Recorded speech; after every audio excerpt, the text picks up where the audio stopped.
Falimanolotra ny arahaba atsika rehetra mpanaraka tsy tapaka ny fandaharana Jeanne Forest Santé aty Canada ny tena ary dia misaotra indrindra ireo mpanao abonnement. Ny lohateny izay hofakafakaitsika eto zany dia ny hoe inona ny atao hoe arena. Mila fantatritsika malagasy ny atao hoe arena satria ampifamadiana foana zany io terme iray io amin'ny hoe mpanan-karena satria samihafa ny arena ary samihafa ny mpanan-karena ary samihafa ny hoe manan-karena. Terme telo izay azo lazaina fa mifampidipiditra ireo. Ny arena zany dia ny karazana fahasoavana rehetra izay misy eto ambonin'ny tany ary ny karazana fahasoavana izay ananan'ny olombelona iray. Izay zany no famaritana tsotsotra ny atao hoe arena, zany hoe zavatra pozitifa io zany. Ny mpanan-karena dia ny olona izay mpanefoefo izay manam-bola be, izay zany aloha no hoe famaritana ny mpanan-karena. Ny manan-karena indray zany dia ireo olona zany izay hoe manana fahasoavana betsaka, tsy voatery io zany hoe mpanan-karena amin'ny resaka vola na raha materialy, fa ny manan-karena zany dia ny manana an'ireo karazana fahasoavana be dia be izay nitanisaiko teo amin'ny hoe arena. Manana arena zany hoe tsy voatery zany hoe ho resaka vola na materialy zany ny hoe manana arena. Iverintsika zany ny amin'ny hoe arena inona sinona daholo zany ireo karazan-javatra zany izay azotsika kilasiana zany ho ao anatin'ny atao hoe arena. Voalohany indrindra moa aloha zany dia eo ny vola. Iny zany dia ao anatin'ny arena ny fananam-bola, kanefa tsy izay ihany akory no voafaritra ao anatin'ny arena, fa ao ihany koa ny fahaizana. Arena goavana dia goavana amin'ny fahaizana satria ahafahana mahafantatra zavatra maro ary fitaovana entina mamakivaky ny fiainana mba ahafahana mandeha amin'ny tanjona izay tiana ho tratrarina ary ahafahana ny mandeha amin'ny serasera rehetra izay tianao andehanana mba azahoanao ny asambarana sy ny fitony-tsaina. Satria raha ohatra ka tsy misy ny fahaizana sy ny fahalalana dia azo lazaina fa voafetra ihany izany ny ataontsika hoe zany hoe ny finiavana iroso amin'izany atao hoe asambarana na ny finiavana iroso amin'izany atao hoe fahalalahana izany. Fahalalahana misafidy eto ambonin'ny tany. Eo ihany koa zany ny arena izay misy eto ambonin'ny tany dia ny fahasalamana. Arena ny fahasalamana satria raha ohatra ka tsy manana ny fahasalamana dia azo lazaina voafetra ihany koa ny fikatsahana ny asambarana satria tsy afaka tena irona zany amin'ny ataontsika hoe fafinaretana voalohany indrindra zany aloha. Raha ohatra ka tsy manana ny fahasalamana ara-batana, tsy manana ny fahasalamana ara-tsaina sy ny fahasalamana ara-panahy dia azo lazaina ihany fa tsy dia manana an'ilay atao hoe bien-être na ny toe-tsaina izay falifaly laladava ary ny angovo izay afaka hoentina amokatra sy ikatsahana ny maso eto ambonin'ny tany ka fanohitra goavana de goavana ny fahasalamana ahafahanao zany manana ny karazana angovo izay matanjaka entinao zany hiady amin'ny fiainana. Ao anatin'ny atao hoe arena ihany koa ny fahendrena satria raha ohatra ka tsy manana ny fahendrena dia mety ho betsaka ny sakatsakana amin'ny firosona na atao ara hoe ny fahaiza miaina, zava-dehibe ny fahaizana miaina mba ahafahanao miroso lalindalina kokoa amin'izay tanjona tianao tratrarina ary ny ahafahanao ihany koa miaina ao anatin'ny fitonitsaina dia tsy maintsy manana an'izay fahaiza miaina sy fahaizana miserasera amin'ny manodidin'izay ianao, tsy maintsy manana ihany koa ny karazana fahendrena izay ahafahanao makasitraka ihany koa ny tenanao ka ny fahendrena koa dia kojaina io fa tsy misy fahendrena mirotsaka avy any an-danitra akory fa ianao ihany no mikoja an'ireo zavatra rehetrarehetra ireo.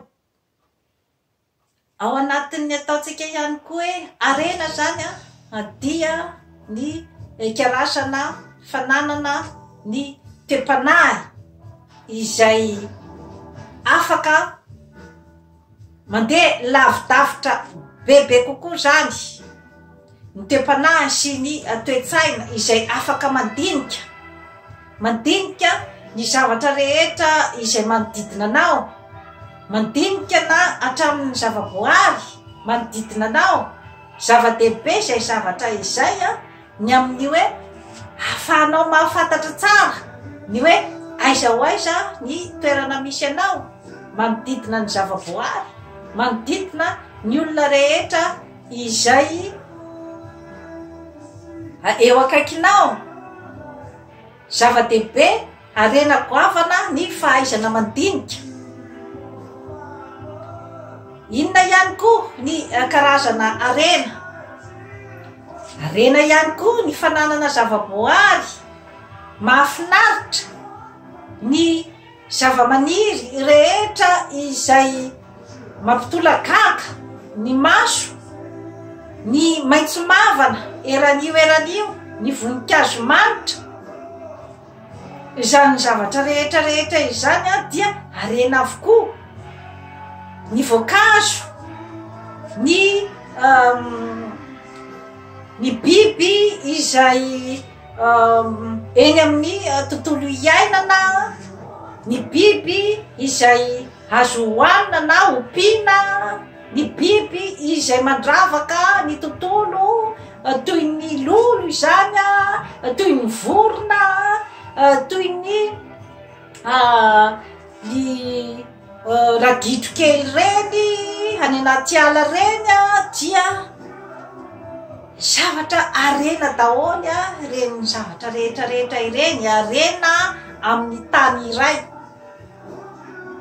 Inona koa ny karazana arena ihany koa zany izay ananan'ny olombelona dia ny fahaizana miserasera, zava-dehibe ny fahaizana miserasera satria dia amin'ny alalan'io serasera io no ahafahan'ny mpiarabelona rehetrarehetra zany ny mifankafantatra, ny mifanaja, ny mifankatia. Zava-dehibe zany zavatra rehetrarehetra izany. Arena ihany koa ny fitiavana, io no ambony indrindra amin'ny ataontsika hoe zany hoe fananakarena ka ny fitiavana tsy misy fitiavana mirotsaka avy any an-danitra zany fa koloina daholo reny zavatra rehetrarehetra ireny mba apety azy ka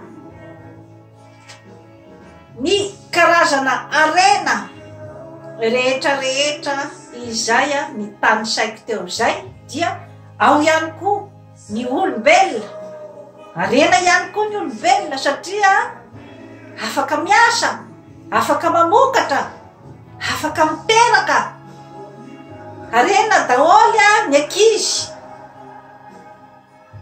ka izany zavatra rehetrarehetra izany zany a dia zavatra izay iainan'ny olombelona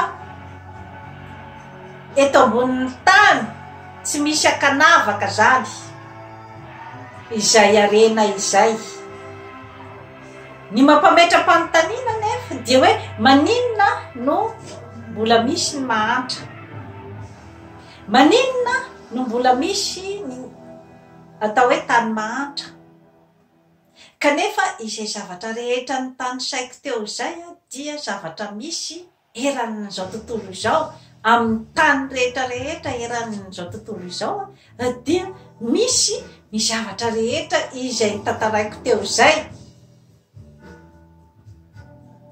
eny ara ny adiniko ny tanisa azy teo dia ny arena ankibon'ny tany ny arena ambonin'ny tany ny arena anaty ranomasina izany zavatra rehetrarehetra izany dia arena avokoa izay hita amin'ny tany eran'izao tontolo izao fa saingy hoe misy kosa angamba zany ny hoe manana karazan-javatra bebe kokoa ny ohatran'izao zany amin'ny arena izay tantaraiko teo dia misy zany no manana bebe kokoa zany amin'ny tany iray ohatra amin'izany ohatra dia ny hoe ny amin'ny tany vaventy zany ny Occident dia manana ny arena amin'ny karazany ara-materialy izy dia ao anatin'izany zany ny vola io zany no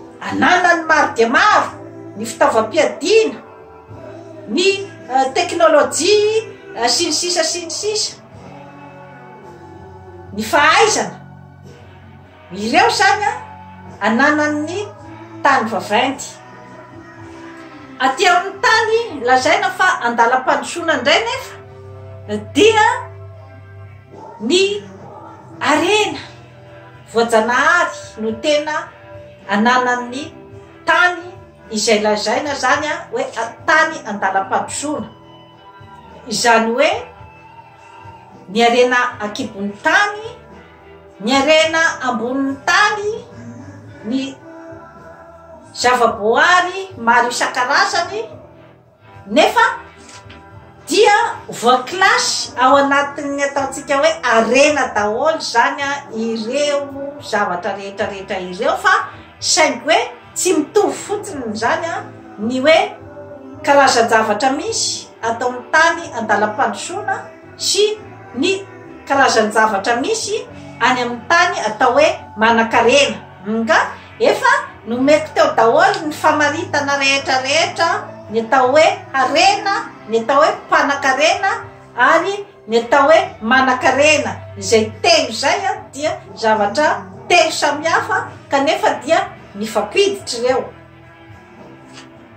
ka inona zany ny tena olana inona ny olana satria ireo zavatra rehetrarehetra ny tany saiko ireo zany dia misy amin'ny tany rehetrarehetra na atao hoe amin'ny tany mahantra na amin'ny tany manan-karena kanefa dia ny hoe samihafa fotsiny zany ny fomba fisehoan'ilay arena atao amin'ny tany mahantra ary ny fomba fisehoan'ilay arena atao amin'ny tany manan-karena fa ny arena dia misy eran-tany eran'izao tontolo izao inona ny olana satria ireo arena ireo dia ny olombelona ihany koa no mikirakira azy ny olombelona no mamadibadika azy anjary ho vola ny olombelona no mamadibadika azy mba anjary ho lasa fahasoavana ny olombelona ihany koa no miaina miaraka amin'ireo karazana arena rehetrarehetra reo mba hanasoavany ny tenany mba ahitany ny asambarana ka voatery ao anatin'ny vola ve no ahitanan'izay asambarana zay mbola mampametra-panontaniana ihany koa izay zavatra zay kanefa raha ohatra koa nefa hoe olona tena tsy afaka tsy manana ninninina ny ahafahany miaina amin'ny alalan'ny tsy fananany ny vola ividianany sakafo, amin'ny alalan'ny tsy fananany vola ividianany fitafiana, amin'ny alalan'ny tsy fananany vola anfaniny tranony, amin'ny alalan'ny tsy fananany vola itsabon'ny tenany. Izay olona izay ve ho azo ho kilasina hoe manan-karena?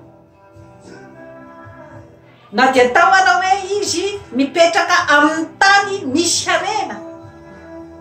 Zava-dehibe zay zavatra zay. Izany hoe eo lay mipoitra lay hoe ny olombelona ihany zany no mamola vola, no afaka mamola vola ny harena eo ampelantanany mba ahatonga ny asambarany. Zava-dehibe zay zavatra zay. Ka eo foana zany miodikodina eo foana hoe inona zany no mahatonga ny tany manan-karena anan-karena, ary inona no mahatonga ny tany mahantra ahantra. Nefa miodikodina ao daholy amin'ireo tany anankiroa reo ny harena zay ny tany saiko rehetra rehetra iteo dia ato amin'ny fampiasantsika olombelona an'ireo karazana harena ireo ihany eo ihany no mipetraka ny tantara. Izany hoe ao amin'ny resaka miodikodina ao amin'ny saina, ny fanahy ary ny vatana, miodikodina ao daholy ny fahaizana mampiasa an'io harena io. Ka ny tany izay ny tany saiko teo hoe tany mahantra, tany manan-karena, ny zavatra mahagaga nefa dia ireo tany lazaina fa manan-karena ireo dia tsy maintsy aty amin'ny tany mahantra nefa no angalany ny zavatra ampanan-karena azy. Mila diniatsika kaiky zay zavatra zay.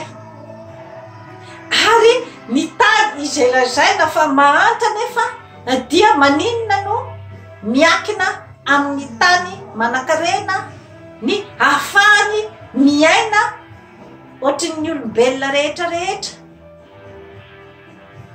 Ny olombelona rehetra rehetra dia izay ny tany saiko teo zay, ny hoe tsy maintsy misy ny fampiasana ny vola, satria raha ohatra ka tamin'ny andro taloha dia tsy mbola nisy zany vola izany fa fifanakalozana amina resaka zavatra zany no mifanakalozan'ny olona taloha. Dia ohatra hoe satroka ohatra zao dia atakalo akanjo, ohatran'izay ny fomba fifanakalozan'ny olona taloha. Ohatra hoe sotrokely dia atakalo kopy, tamin'ny hoe fotoana mbola tsy nampisy ny vola zany. Rehefa nandeha zany ny fikarohan'ny zanak'olombelona dia toa manahirana ity takalo lava ity dia miforomin'ny olombelona zany ny atao hoe vola. Ka amin'izao fotoana izao zany io vola be io zany dia any amin'ny tany vaventy zany no misy azy. Dia mandeha moa zany ny fitenenana hoe ny vola ny maranga, satria izy zany ny tany vaventy no mandidy ny tany rehetra zany eran'izao tontolo izao. Kanefa ny harena izay ny tany saiko rehetra teo zay dia misy eran'io fa sy miseho amin'ny endriny samihafa. Inona no nahafahan'ireo tany vaventy ireo zany ny hoe andeha andidy ny tany eran'izao tontolo zao. Inona no nahafahany namorona ny hoe ndao zany fa ity vola ity zany no ahafahantsika manana ny ataontsika hoe ny hery sy ny tanjaka. Izy ihany angeny namorona an'izay olombelona ihany namorona an'izay. Ary ny hoe inona no zavatra katsahany any amin'ny tany mahantra. Ny vola ve afaka hivelomany raha ohatra ka vola fotsiny? Tsy maintsy mitady izy ny atao valeur non périssable, misy valeur kokoa zany any amin'ny tany mahantra. Ny tiako atongavana dia mifampiakina ny olombelona rehetra rehetra eran'izao tontolo izao. Mifampiakina ka ny zavatra tsy voatanisako teo koa zany dia ny culture, ny kolotsaina dia arena goavana be koa amin'ny firenena iray. Ka ohatra ny antsika zany dia ny fihavanana. Izay zao isan'ny arena goavana de goavana ara-kulturaly izay ananantsika malagasy. Kanefa moa izany dia somary ravarava ihany, izay hoe tena maizy azy atsika malagasy izay eo amin'ny resaka kulturaly izay. Somary ravarava ny fandrosoana, somary ravarava ny fanjanahantany, zarazarao anjakana, somary ravarava ny vola. Ahoana nefanya no amerenana amin'izay fihavanan'izay izay ataontsika hoe zany hoe culture ambony indrindra zany raha ny amin'ny hoe mahamalagasy. Ahoana ny fomba amerenana amin'izay satria samy manana ny interprétation ny daholo koa ny amin'ny atao fihavanana. Misy ny hoe rehefa mifampiarahaba mifampitsikitsiky de efa fihavanana izay ozy izy ny sasany. Misy rehefa miara mikorakorana, rehefa misy zany ny fahasoavana izay miditra amin'ny mpiarabelona sy ny firenena dia miara mikorakorana dia hoe fihavanana izay. Definition ny fihavanana izay ozy ny akamarony. Fa ny hoe inona rehefa fakafakaina zany, hoe inona marina zany io fihavanana io rehefa tena hoe fakafakaina ny atao hoe fihavanana sy ny atao hoe mpiavana. No dia eo no mapisy ny ataontsika hoe fahasamihafany ny fomba fijery ary ny hoe manomboka faharavany ny atao hoe famaritana mazava ny atao hoe fihavanana amin'ny tena izy. Moa ve vitan'ny mpiarabelona izay mifampitsikitsiky sy mifampiarahaba ny atao mpiavana? Mbola raisiko foana ny harena izay misy tokony mipetraka ao amin'ny fianakaviana anankiray. Moa ve ny prêt-à-pot izay mifampiarahaba sy mifamory rehefa amin'ny fotoana ifalifaliana sy ny sisa dia efa mamaritra ny atao hoe fihavanana. Moa ve ny fihavanana dia andeha amin'ny tokony ho izy raha ohatra ka ny prêt-à-pot ao an-trano tsy mitovy ny tombontsoa izay omeny ny ray aman-dreny an'ireo prêt-à-pot ireo, dia hisy ve ny fifankatiavana sy fifankazahoana-po ao amin'ireo prêt-à-pot ireo raha ohatra ka misy ny tombo sy ala? Satria raha ny hoe famaritana ny hoe fianakaviana iray dia anjaran'ny ray aman-dreny, adidin'ny ray aman-dreny ny manome ny fitaovana rehetra rehetra, ny mamatsy ara-bola n'ireo zaza rehetra mbola ao an-tranony ao ireo, droany zanaka ny ahazo ny zavatra ohatran'izay avy amin'ny ray aman-dreny niteraka azy. Droany ny mahazo fitafiana, droany ny mienana, droany ny mandeha ny tsekoly, droany ny mitsabo-tena, droan'ireo ankizy rehetrarehetra ao an-trano ireo zany izay zavatra rehetrarehetra izay. Ary tokony isy ny fifankatiavana ao amin'ny mpiray-tam-po sy ny ray aman-dreny. Izay vao atao hoe fianakaviana sambatra, izany hoe fianakaviana miaina ao anatin'ny atao hoe fitiavana.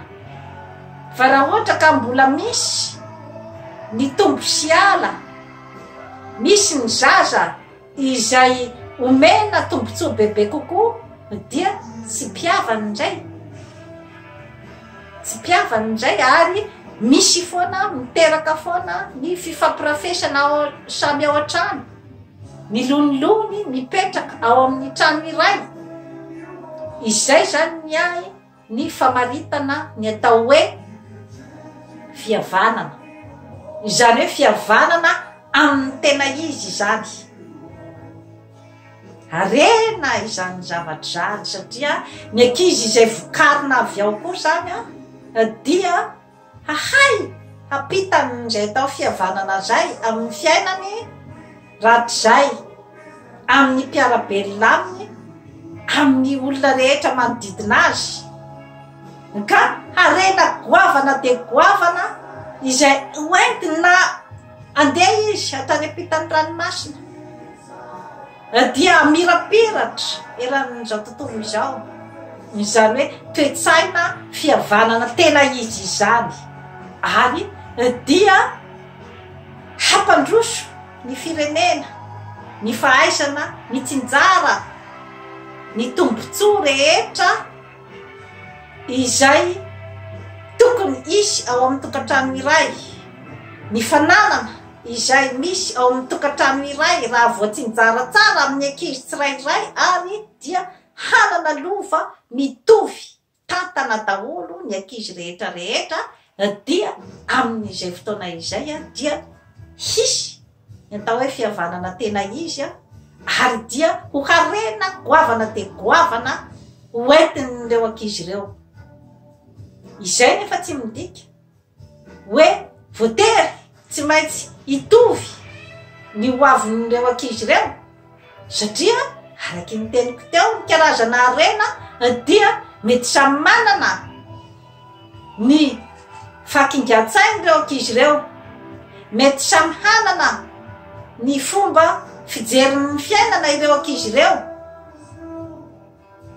nefa na dia hoe samy nomena ny anjara mitovy tao an-tokantrano. Ao angambany miezaka mianatra bebe kokoa, ao angambany manana filofosana bebe kokoa,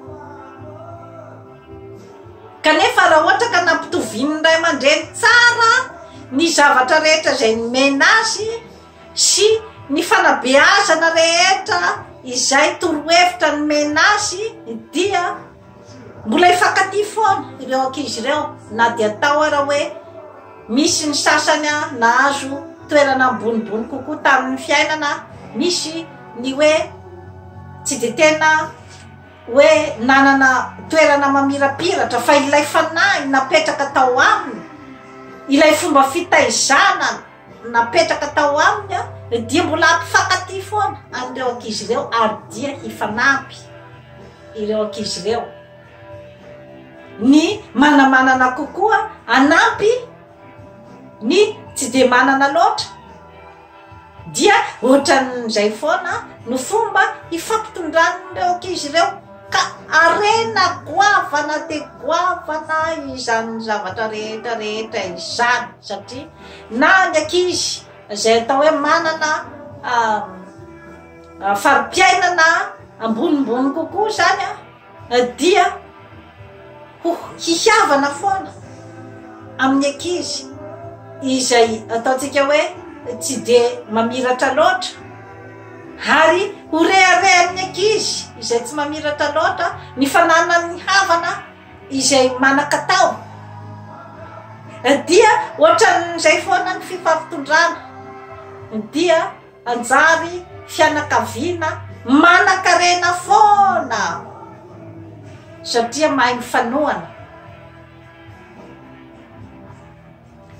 dia toy izay sy toy izay a tompolasy tompoko vavy no azo natolotra antsika anio ady adio tsara ny zavatra izay atolotro eto fa fifampizarana miay amintsika malagasy tsy vaky volo fanasoavana ny toetsain'ny vahoaka no atolotro eto ary fanetanana ny vahoaka malagasy mba hiesaka amin'izay arena ananany ary fanetanana ny hoe ny malagasy tsy vaky volo mba hisitraka ny arena izay ao Madagasikara dia misaotra indrindra nareo a miaino ahy teto a manao fa-abonnement amin'izany forêt santé aty Canada fa hanatsara ny fiainanao.